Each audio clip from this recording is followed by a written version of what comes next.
In the land of grills, let's install some temp probes on the Traeger WoodRidge. Super simple to do. If I can do it, so can you. So the question may come up right away, well, why?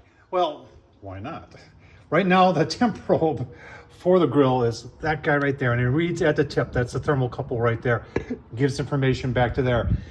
Supposedly, it's telling you what it is throughout the grill, but sure it'd be nice to have something that we could double check with.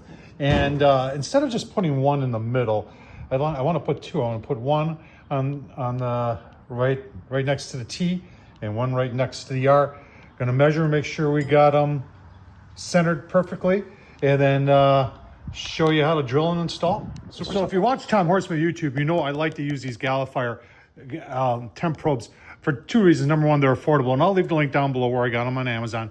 And come with a 2-year warranty, although I've never had to use the warranty, and they are pretty accurate. There's no adjustment on them, but out of the box, they've worked for. Now they're never going to be 100% exact, but they get you in the ballpark. And especially on this grill, it's going to tell you if the right side's warmer or the left side.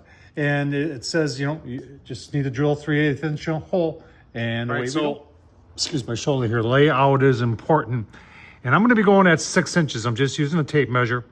And I've taken my Gala. Now these are 3/8 inch, but I'm just eyeballing it here.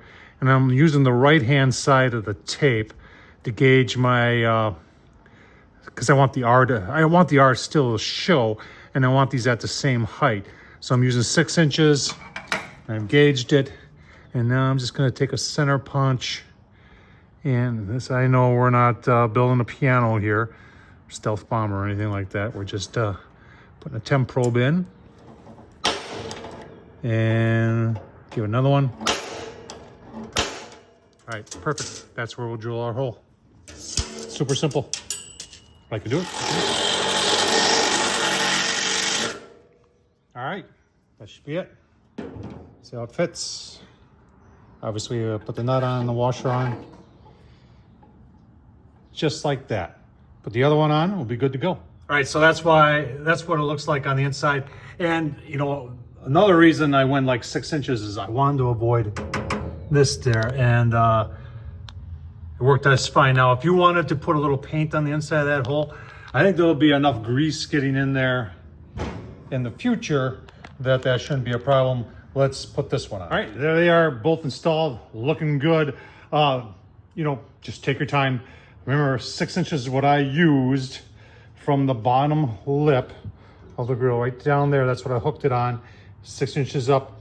And then I just made sure this is 3/8, so approximately 1.5 inches, a little bit high, inch and a half, inch and you know what to do, 1 9/16 inches. I think you'll like it, and I think it's going to be a great addition to the Traeger WoodRidge. Thanks for watching, folks. Leave your comments down below. Thumbs up, leave a hey, and if you want to support the madness, super thanks down below. Buy me a beer. Thanks for watching, folks.